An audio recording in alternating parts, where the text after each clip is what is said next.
Hello, thanks for joining me today. I am in San Francisco and I invite you to join me in this exhibition called Botticelli Drawings at the Legion of Honor.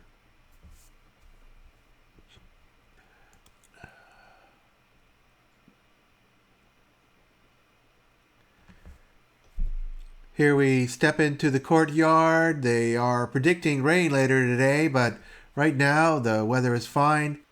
As I step inside to the first room, this is called Botticelli Drawings, but there are many paintings included in this exhibition. This is the first room. Here's one of the first paintings of the Annunciation.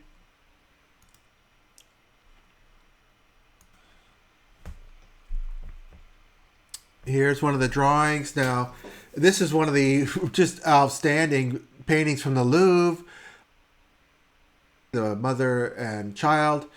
And one thing to remember here is that in we are used to assigning, giving sole attribution to many paintings in our time. But in Botticelli's time, there really was a full workshop working on these paintings. So many of the wall templates say that they credit the entire workshop of Botticelli. Sometimes it's him, and then sometimes it's other people. But you got to remember, these are kind of, think of this as more of a. Many of these paintings are more contributing. Many people contributing.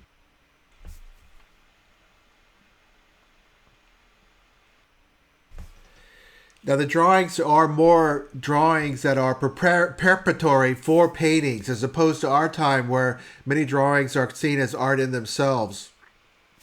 The second room here, as we scan the room, I want to stop here. On the left, you have a Botticelli, and on the right, you have a Filippino Lippi. Now, the subject is the same for both of these, and this is the five Sibyls. The differences are really very subtle, so I'm not going to go over them. This is just an overview of what's going on. But here is the Botticelli Sibyls. They were said to predict the coming of Jesus Christ.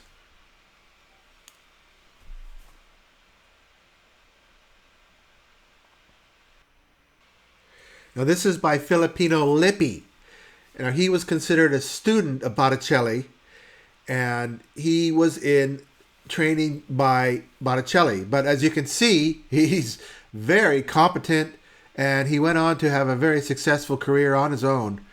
So you have the five Sibyls, and there is an inscription at the bottom.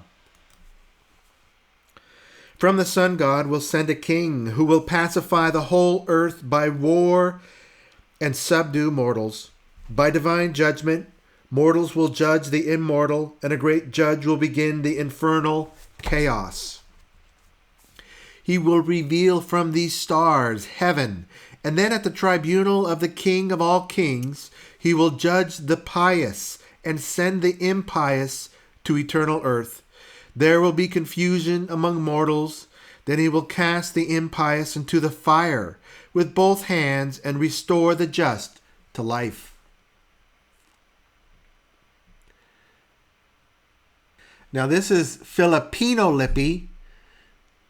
He was a student of Botticelli, but his father was Filippo Lippi, and he taught Botticelli.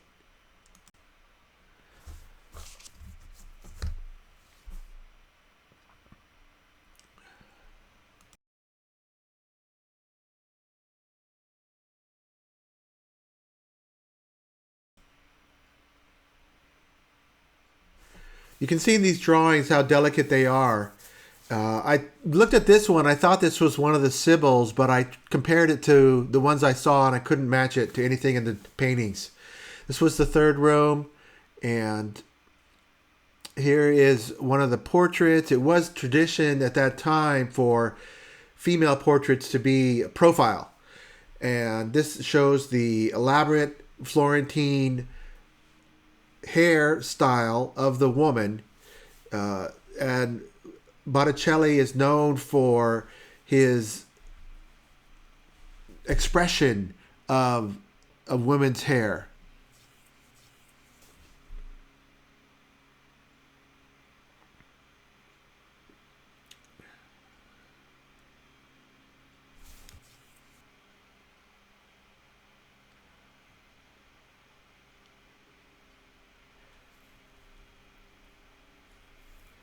Here's an example of a workshop of Botticelli. It's credited with that one.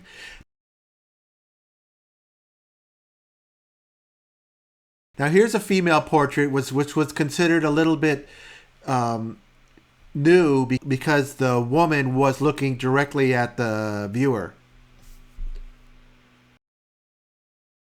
And it doesn't have so much about the hair. So that makes me think that it was another person in the workshop who had more control over the design of this.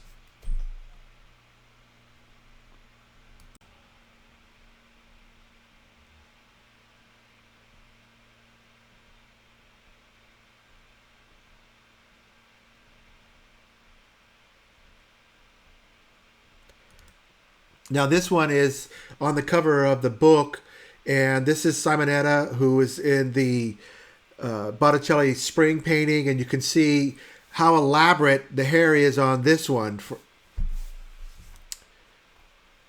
Then we move on to the next room, and here we see this Annunciation. So this is the Archangel Gabriel. He is telling Mary that she is going to conceive of Jesus Christ, and the rays coming from behind Gabriel represent the communication to Mary that this will occur.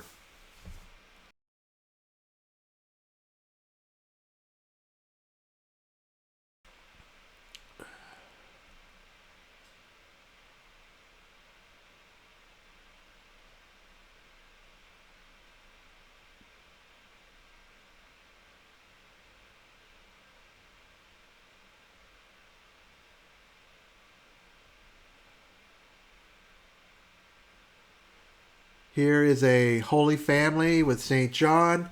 Now, one thing I want to teach you is that when you see a round painting, this is called a tondo, Tondo. So this is tondo, a very simple symbol. Now, this is called the Holy Family. So it's a painting about Mary, the angel, St. John the Baptist, and Jesus Christ and their relationship, as opposed to a nativity scene, which has the same people, and it's more about the birth of Christ, and it also includes animals and sometimes other people. The Italian Renaissance, they often put John the Baptist in these paintings, and later Christian paintings, they would put Joseph in the paintings. So that just has to do with the way they organize these religious paintings. On the other wall here is going to be another nativity. This one's called the Mystic Nativity. This one's much, much more complicated.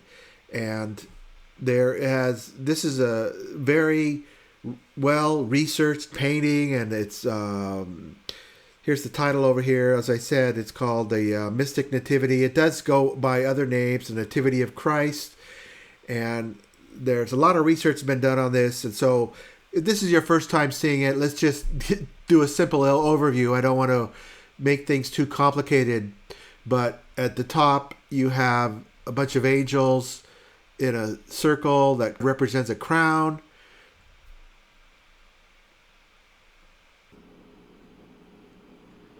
Then as we move down, you see these angels here on the top of the structure, and you see the Nativity, the birth of Christ, with Mary, Christ, and St. John the Baptist. You have the cows. Here are some angels embracing at the bottom.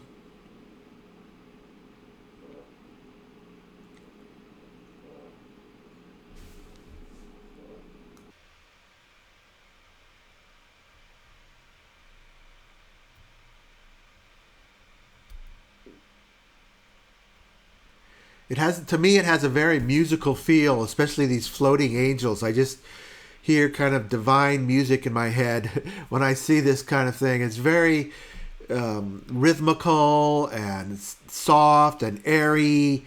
Uh, these are said to be the three kings.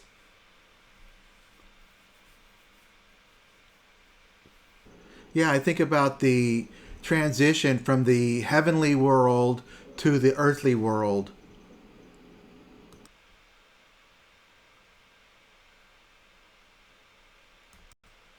Then we move on to more of a violent subject, which is Judith and Holofernes. Holofernes was on a mission to destroy religions. Judith pretended to love Holofernes, and when Holofernes was drunk and asleep, she slices off his head.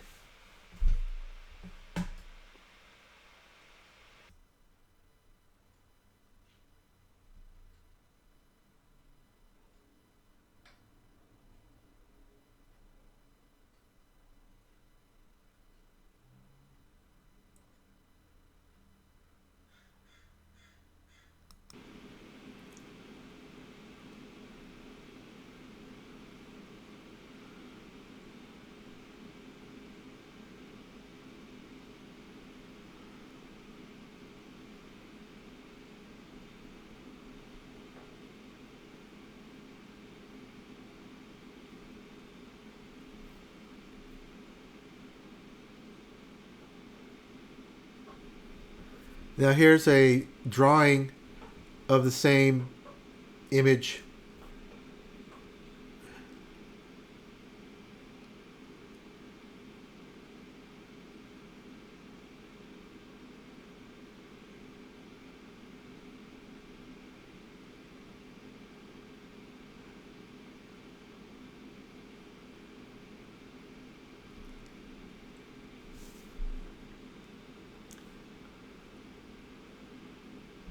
Now we move on to another Tondo. This is Botticelli and Workshop. This is just such an outstanding painting. I can't. This is my favorite, and I love the way that these faces. They're just so original and loving and tender, but they're also such strong design, and the feeling of all of the members of this painting is just. I feel a heavenly appreciation of work and religion and Christianity when I see this painting.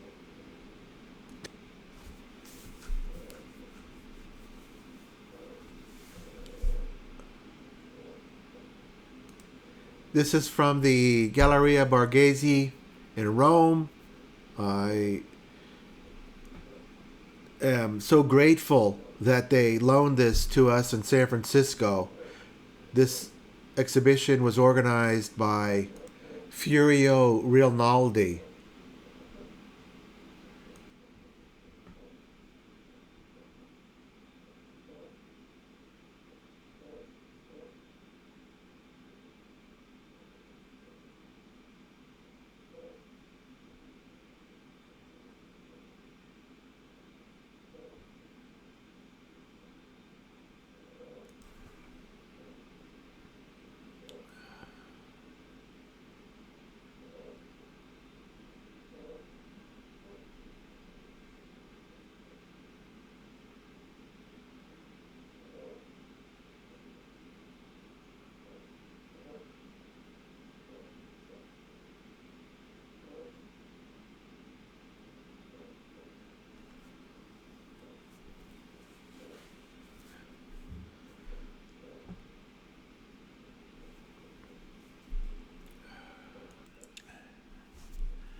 And the next two, this one is called The Man of Sorrows.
And next we move on to the final painting that I'm going to show today. And this is, I would call this a Holy Family, because it seems to be about the relationship between Mary and St. John and Jesus. But then you have all these people. There must be 100 people in various perspectives. You have some horses, all appreciating the Holy Family.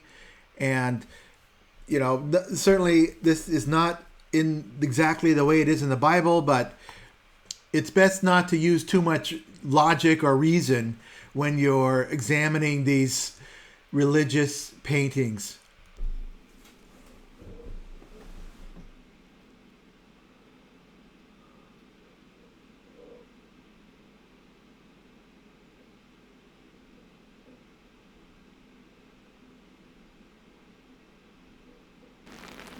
So it was my pleasure to have you join me here in San Francisco.